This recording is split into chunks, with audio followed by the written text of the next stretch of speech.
আসসালামু আলাইকুম রহমতুল্লাহ। প্রিয় শিক্ষার্থীবৃন্দ, আশা করি তোমরা সবাই ভালো আছো। তো আমি আজকে নবম এবং দশম শ্রেণী বিজ্ঞান শাখা শিক্ষার্থীদের রসায়ন বিষয়ের উপর আলোচনা করব। আমি আজকে তাদের বইয়ের পঞ্চম অধ্যায় রাসায়নিক বন্ধন নিয়ে আলোচনা করব। আমি গতদিন পর্যন্ত পাঠ 5.8 পর্যন্ত পড়িয়েছি। আজকে আমি পাঠ 5.9 এবং পাঠ 5.10 পড়াবো, যেখানে আলোচিত হবে ক্যাটায়ন ও অ্যানায়ন এবং আয়নিক বন্ধন। যেহেতু দুইটা প্রাসঙ্গিক বিষয়, তাই আমি আজকে দুইটা পাঠ একসাথে আলোচনা করব।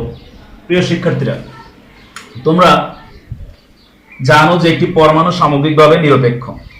আমাদের রাদারফোর্ডের যে মডেল ছিল সেখানে বলা ছিল যে একটি পরমাণুতে যতগুলো পজিটিভ চার্জিত কণা থাকে ঠিক সমান সংখ্যক নেগেটিভ চার্জিত ইলেকট্রন বাইরে ঘূর্ণায়মান থাকে। সোজা কথা, একটি পরমাণু সামগ্রিকভাবে চার্জ নিরপেক্ষ হবে, কারণ এই যে বাইরে ইলেকট্রনগুলো থাকে সেই ইলেকট্রনগুলো হচ্ছে এখানে যে কেন্দ্র আছে সেই কেন্দ্রে যতগুলো পজিটিভ চার্জ থাকে তার সমান। এই কেন্দ্রের পজিটিভ চার্জের সমান হওয়ার কারণে একটা পরমাণু কি হয়, সামগ্রিকভাবে চার্জ নিরপেক্ষ হয়ে থাকে। কিন্তু যদি কোনো কারণে বহিঃস্থ থেকে এক বা একাধিক ইলেকট্রন চলে যায় তাহলে কি হবে? যেমন সোডিয়াম, আমরা জানি যে সোডিয়াম হচ্ছে 11 নম্বর মৌল, অর্থাৎ এর পারমাণবিক সংখ্যা হচ্ছে 11। আমরা ইলেকট্রন বিন্যাস করলে দেখব 1s2 2s2 2p6 3s1, অর্থাৎ সোডিয়াম এর বহিঃস্থ কক্ষপথ হচ্ছে 3s1। আমরা যদি একটু বৃত্তে দেখার চেষ্টা করি তাহলে দেখা যাচ্ছে 2 8 1। তোমরা গত লেকচারে জেনেছো অষ্টক নিয়মটা কি। তোমরা জানো যে কোন একটা পরমাণুর বৈশিষ্ট্য হচ্ছে সে তার বহিঃস্থ স্তরে অষ্টক অর্জন করতে চায়। দ্যাট ইজ, সে চায় যেন তার বহিঃস্থ স্তরটা 8টি ইলেকট্রন দ্বারা পূর্ণ থাকে। তো তোমরা যদি সোডিয়ামের দিকে খেয়াল করো তাহলে এর বহিঃস্থ স্তরে কয়টি ইলেকট্রন আছে? মাত্র একটি ইলেকট্রন আছে, তাই না? যেহেতু একটি মাত্র ইলেকট্রন আছে, সুতরাং এর পক্ষে আরো 7টি গেইন করে অর্জন করে 8টি বানানো খুব কঠিন একটা বিষয় হবে। কিন্তু খুব সামান্য পরিমাণ শক্তি যদি আমরা প্রয়োগ করি, খুবই সামান্য পরিমাণ শক্তি, তাহলে দেখা যাবে যে ইলেকট্রনটাকে খুব সহজে স্থানচ্যুত করা যায়, অর্থাৎ এই কক্ষপথ থেকে ইলেকট্রনটাকে সরিয়ে নেওয়া যায়। তাই সোডিয়াম খুব সহজেই ইলেকট্রনটা ত্যাগ করে দিবে। এই ইলেকট্রনটা ত্যাগ করে দিবে। কেন ত্যাগ করে দিবে? যদি সে এই ইলেকট্রনটা ত্যাগ করে দেয় তাহলে সে বহিঃস্থ স্তরটা পাবে 2s2 2p6, যা নিকটস্থ নিষ্ক্রিয় গ্যাস নিয়নের অনুরূপ। নিয়নের ইলেকট্রন বিন্যাস কেমন? 1s2 2s2 2s2 2p6 2p6, that is এই বিন্যাসটা সে অর্জন করলো। তাহলে সোডিয়াম খুব সহজে কি করতে পারে? একটি ইলেকট্রন ছেড়ে দিতে পারে, একটি ইলেকট্রন ত্যাগ করতে পারে। তখন সে হয়ে যায় একটি পজিটিভ চার্জিত। কেন পজিটিভ চার্জিত? যেহেতু তার বহিঃস্থিতি থেকে এই ইলেকট্রনটা সরে গেল, কিন্তু তার কেন্দ্রে পজিটিভ চার্জ রয়ে গেল কয়টা? 11টা পজিটিভ চার্জ। কিন্তু বাইরে এখন নেগেটিভ চার্জ কয়টি? 1টি 2টি 3টি 4টি 5টি 6টি 7টি 8টি 9টি 10টি নেগেটিভ চার্জ। 10টি নেগেটিভ চার্জ তার বাইরে ঘূর্ণায়মান আছে। তাহলে মোটের উপরে তার এখন একটা পজিটিভ চার্জ বেশি, তাই সোডিয়াম এখন একটা ইলেকট্রন ত্যাগ করার পরে হয়ে গেল Na+। এই যে Na+, অর্থাৎ পজিটিভ চার্জিত একটি কণা পরিণত হইল। এই পজিটিভ চার্জিত কণাকে আমরা বলি ক্যাটায়ন। পজিটিভ চার্জিত কণাকে আমরা কি বলি? ক্যাটায়ন। তো তোমাদের কাছে প্রশ্ন হচ্ছে যে কারা তাহলে এই ধরনের ক্যাটায়ন গঠন করতে পারে? তোমরা পর্যায় সারণীর বাম দিকের মৌলগুলো যদি খেয়াল করো, যেমন মনে করো আমরা গ্রুপ 1 এর কথা যদি বলি, গ্রুপ 1 সেখানে কারা আছে? গ্রুপ 1 এ আছে hydrogen, lithium, sodium, potassium, rubidium, caesium, francium. এই মৌলগুলোর ক্ষেত্রে বহিঃস্থ স্তরে ইলেকট্রন আছে মাত্র একটি। এদের সবার বহিঃস্থ স্তরে ইলেকট্রন কয়টি? s1। এদের বহিঃস্থ স্তরে ইলেকট্রন বিন্যাস হচ্ছে s1, অর্থাৎ একটি মাত্র ইলেকট্রন আছে।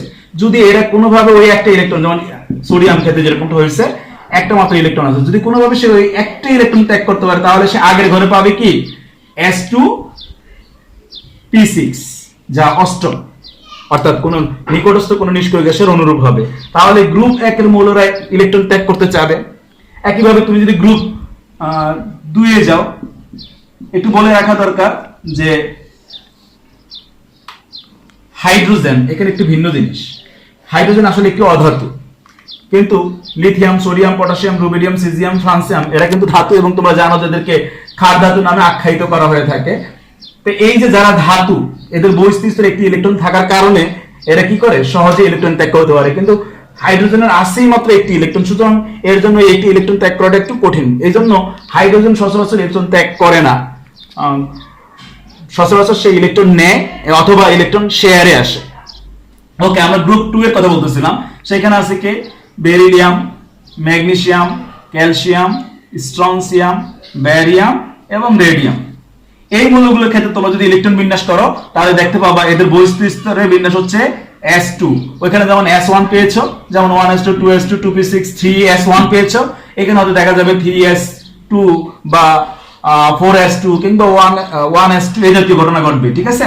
তাহলে এদের ক্ষেত্রে আমরা দেখবো যে বহিঃস্থিত স্তরে ইলেকট্রন বিন্যাস হচ্ছে s2।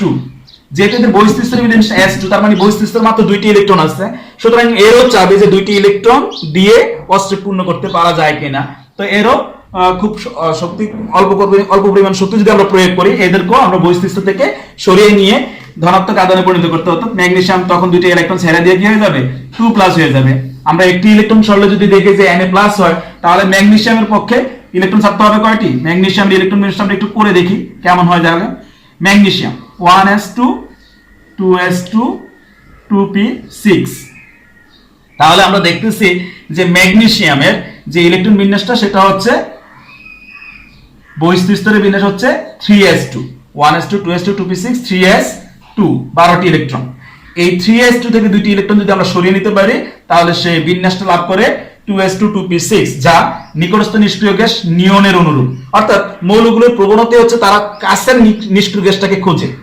তাহলে আমরা দেখলাম যে ম্যাগনেসিয়ামও কি করলো, 2টি ইলেকট্রন ত্যাগ করে ম্যাগনেসিয়াম 2+ আয়নে পরিণত হলো, দ্যাট ইজ দ্বিধনাত্মক ক্যাটায়নে পরিণত হলো। তাহলে আমরা অবশ্যই ক্যাটায়নগুলো এখন চিনবো, যে যাদের উপরে এরকম পজিটিভ চার্জ দেখবো তাদেরকে আমরা কি বলবো, ক্যাটায়ন বলবো। ওকে, আচ্ছা, তো যাই হোক, আমরা ম্যাগনেসিয়ামের কথা জানলাম, আমরা সোডিয়ামের কথা জানলাম। তবে একটু লক্ষণীয় একটা বিষয় আছে, এখানে সোডিয়ামকে মাত্র একটি ইলেকট্রন ত্যাগ করতে হবে, কিন্তু ম্যাগনেসিয়ামকে ত্যাগ করতে হবে কয়টি ইলেকট্রন? ম্যাগনেসিয়ামকে ত্যাগ করতে হবে 2টি ইলেকট্রন। ম্যাগনেসিয়ামকে কয়টি ইলেকট্রন ত্যাগ করতে হচ্ছে? 2টি ইলেকট্রন। ম্যাগনেসিয়াম 2টি ইলেকট্রন ত্যাগ করার পরে হবে ম্যাগনেসিয়াম 2+। তাহলে ম্যাগনেসিয়ামের জন্য ইলেকট্রন ত্যাগ করতে হবে বেশি, সুতরাং সোডিয়াম যতটা স্বতঃস্ফূর্তভাবে ইলেকট্রনটা ত্যাগ করবে, ম্যাগনেসিয়াম কিন্তু ততটা স্বতঃস্ফূর্তভাবে ইলেকট্রনটা ত্যাগ করবে না। অর্থাৎ এই ক্ষেত্রে ত্যাগ করতে হলে বেশি পরিমাণ শক্তি প্রয়োগ করতে হবে, এই ক্ষেত্রে তুলনামূলকভাবে কম শক্তি প্রয়োগ করতে হবে, কিন্তু এই ক্ষেত্রে কি করতে হবে, অধিকতর শক্তি প্রয়োগ করার প্রয়োজন হবে। তো প্রিয় শিক্ষার্থীরা, আমরা এবার একটু ভিন্ন দিকে তাকাই, অর্থাৎ আমরা গ্রুপ যদি শেষের দিকে যাই, পর্যায় সারণীর ডান দিকে চলে যাই, তাহলে ডান দিকে আছে কে, একেবারে ডান দিকে আছে নিষ্ক্রিয় গ্যাস, হিলিয়াম, নিয়ন, argon, krypton, Xanon, radon. Helium, নিয়ন, আর্গন, ক্রিপ্টন, জ্যানন, রেডন। এই যে হিলিয়াম, নিয়ন, argon, krypton, Xanon, radon, x কি, হিলিয়াম, নিয়ন, আর্গন, ক্রিপ্টন, জ্যানন এবং রেডন, এদের নিয়ে আমরা গত লেকচারে জেনেছিলাম যে এরা বহিঃস্থিত স্তরটা ইলেকট্রন দ্বারা পূর্ণ। এই একমাত্র হিলিয়ামের ক্ষেত্রে 1s2 বিন্যাস আছে, আর বাকিদের ক্ষেত্রে যে বিন্যাসটা সেটা হচ্ছে s2p6 বিন্যাস। আমরা কতদিনের লেকচারটা তোমরা যদি একটু দেখে নাও তাহলে অবশ্যই ক্লিয়ার হতে পারবা। সেখানে ছিল s2p6 বিন্যাস। তো এই s2p6 বিন্যাসটা আমরা বলেছিলাম খুবই সুস্থিত বিন্যাস, অর্থাৎ এই বহিঃস্থিত স্তরে 8টি ইলেকট্রন থাকার যে গঠনটা সেটা খুবই সুস্থিত, এই কারণে এরা সাধারণত কারোর সঙ্গে বিক্রিয়া করে না। সুতরাং এই গ্রুপের ঠিক ইমিডিয়েট আগে আমরা, এটা হচ্ছে 18 নম্বর গ্রুপ। এটা কয় নম্বর গ্রুপ? 18 নম্বর গ্রুপ। তার মানে পর্যায় সারণীতে 18 নম্বর গ্রুপকে আমরা বলতেছি নিষ্ক্রিয় গ্যাসের গ্রুপ। আচ্ছা, এখন আসা যাক তার আগের গ্রুপ, অর্থাৎ গ্রুপ 17 বা গ্রুপ 17। এখানে কারা কারা আছে? এখানে তোমরা খুব জানো, ভালোভাবে জানো, ক্লোরিন, ব্রোমিন, আয়োডিন এবং astatine. Chlorine, bromine, iodine, astatine. এই যে মৌলগুলো, এই মৌলগুলোর যদি ইলেকট্রন বিন্যাস খেয়াল করি তাহলে এদের আমরা একটু করে দেখি আগে। ক্লোরিন 17 নম্বর মৌল, আমরা এই ক্লোরিন 17 নম্বর মৌলটাকে চয়েস করলাম, ক্লোরিন 70। ক্লোরিনের ইলেকট্রন বিন্যাসটা কেমন হবে? 1s2, 2s2, 2p6, 3s2, 3p5, 2 4 6 10, 2 12, 5 17। ওকে, আমরা একটু লক্ষ্য করি এখানকার ইলেকট্রন বিন্যাসটা হচ্ছে S2p5, তার মানে এই গ্রুপে যারা আছে তাদের জন্য ইলেকট্রন বিন্যাসটা হচ্ছে S2p5। যেহেতু এদের ইলেকট্রন বিন্যাস হচ্ছে S2p5, তাহলে একটি মাত্র ইলেকট্রন ঘাটতি আছে। এদের একটি মাত্র ইলেকট্রন যদি হয়ে যায়, একটি ইলেকট্রন হইলেই তারা অষ্টক অর্জন করতে পারে, অর্থাৎ S2p6 পেতে পারে, যা নিকটস্থ নিষ্ক্রিয় গ্যাসের অনুরূপ হবে। তাহলে এই ক্লোরিন কি করতে চাবে? এই ক্লোরিন চাবে যে সে একটা ইলেকট্রন কোথাও থেকে গ্রহণ করা যায় কিনা। যদি সে একটি ইলেকট্রন গ্রহণ করতে পারে, তখন তার অবস্থাটা কেমন হবে? একটি ইলেকট্রন অতিরিক্ত গ্রহণ করলো। আগে ছিল তার 17টা প্রোটন 17টা ইলেকট্রন, এখন সে একটি ইলেকট্রন অতিরিক্ত গ্রহণ করলো। এখন তার ইলেকট্রন সংখ্যা হয়ে গেল কত? 18টি। কিন্তু প্রোটন কতটি?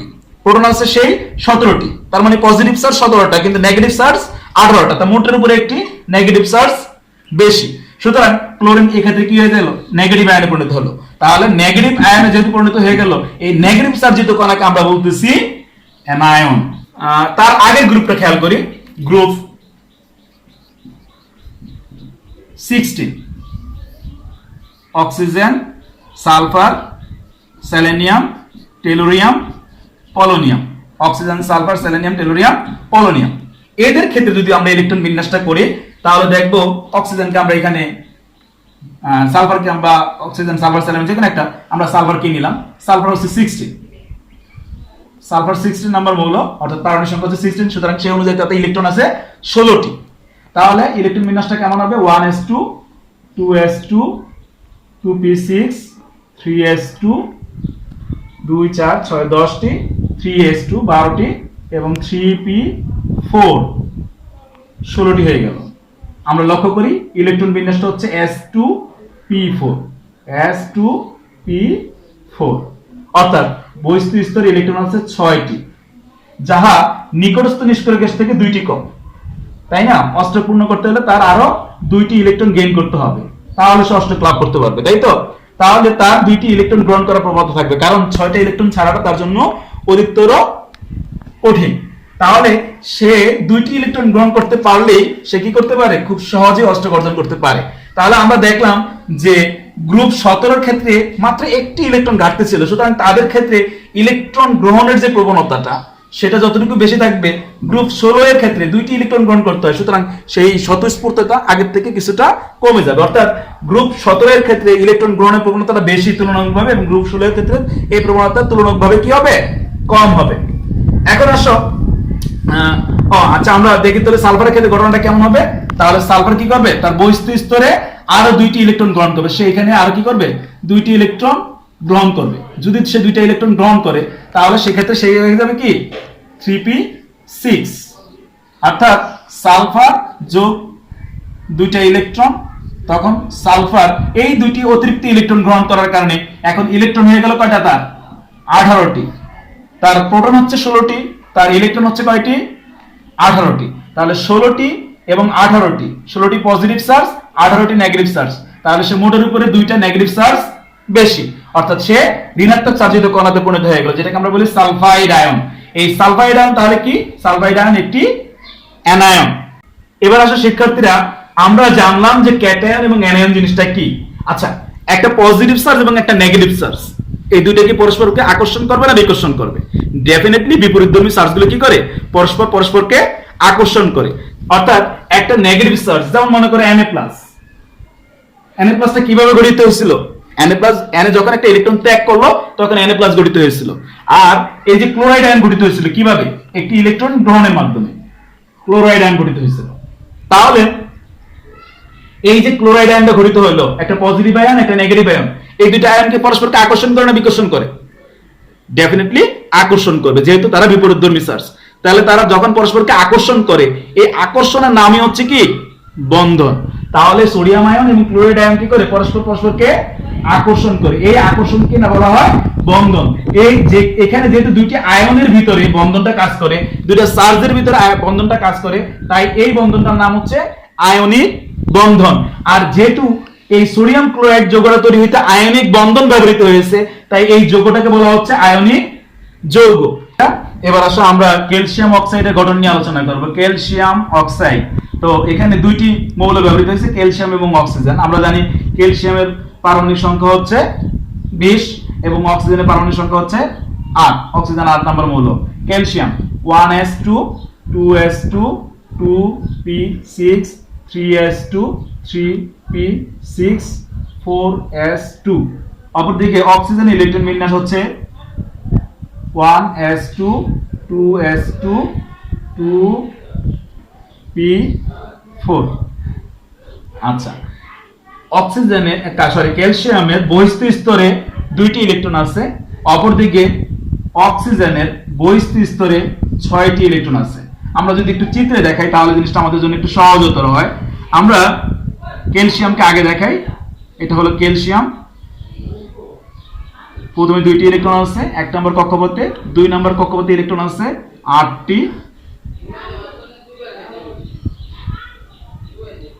এবং 3 নং কক্ষপথে আছে 8টি, এবং 4 নং কক্ষপথে আছে 2টি। অপরদিকে অক্সিজেন ইলেকট্রন বিন্যাসটা কেমন? অক্সিজেন ইলেকট্রন বিন্যাসটা হচ্ছে প্রথম স্তরে 2টি এবং 2 নং স্তরে 6টি ইলেকট্রন আছে। আমরা যদি লক্ষ্য করি তাহলে দেখবো যে ক্যালসিয়ামের জন্য এই 2টি ইলেকট্রন অতিরিক্ত আছে। আমি অতিরিক্ত বলতেছি এই জন্য যে এই 2টি ইলেকট্রন যদি না থাকতো তাহলে সে অষ্টকপূর্ণ থাকতো। এই 2টি ইলেকট্রন না থাকলে সে কি থাকতো? অষ্টকপূর্ণ থাকতো। তাহলে এইটা হয়তো তার লাস্ট স্তর, অর্থাৎ 3 নাম্বার স্তরটা হয়তো তার সর্ববহিস্থ স্তর। আর অক্সিজেনের দিকে যদি আমরা তাকাই তাহলে দেখবো যে অক্সিজেনের বহিস্থ স্তরে 6টি ইলেকট্রন আছে। এই মৌলের বহিস্থ স্তরে 2টি ইলেকট্রন এবং এর বহিস্থ স্তরে 6টি ইলেকট্রন। এখন সে যদি তার এই 2টি ইলেকট্রন এখানে দিয়ে দেয় অক্সিজেন, অর্থাৎ ক্যালসিয়াম যদি 2টি ইলেকট্রন অক্সিজেনকে দান করে তাহলে অবস্থাটা কেমন হয়? এখান থেকে 2টি ইলেকট্রন কমে যাবে এবং অক্সিজেন সেই 2টি ইলেকট্রন গ্রহণ করবে। এখন ক্যালসিয়াম যখন 2টি ইলেকট্রন দিয়ে দিল তখন ক্যালসিয়ামের আধান হয়ে গেল পজিটিভ 2। অপরদিকে অক্সিজেন যখন ওই 2টা ইলেকট্রন পেয়ে গেল তখন হয়ে গেল 2 মাইনাস। ফলে ক্যালসিয়াম এবং অক্সিজেন এখন যথাক্রমে ক্যালসিয়াম 2+ এবং অক্সিজেন 2- আয়নে পরিণত হলো। এই ক্যালসিয়াম 2+ এবং অক্সিজেন 2- অর্থাৎ ক্যালসিয়াম ক্যাটায়ন এবং অক্সিজেন অ্যানায়ন পরস্পরকে আকর্ষণ করলে কি হবে? ক্যালসিয়াম অক্সাইড যৌগটি গঠিত হবে। তো প্রিয় শিক্ষার্থীরা, আশা করি তোমরা ক্যাটায়ন, অ্যানায়ন এবং একই সঙ্গে আয়নিক বন্ধনের ধারণাটা বুঝতে পেরেছো।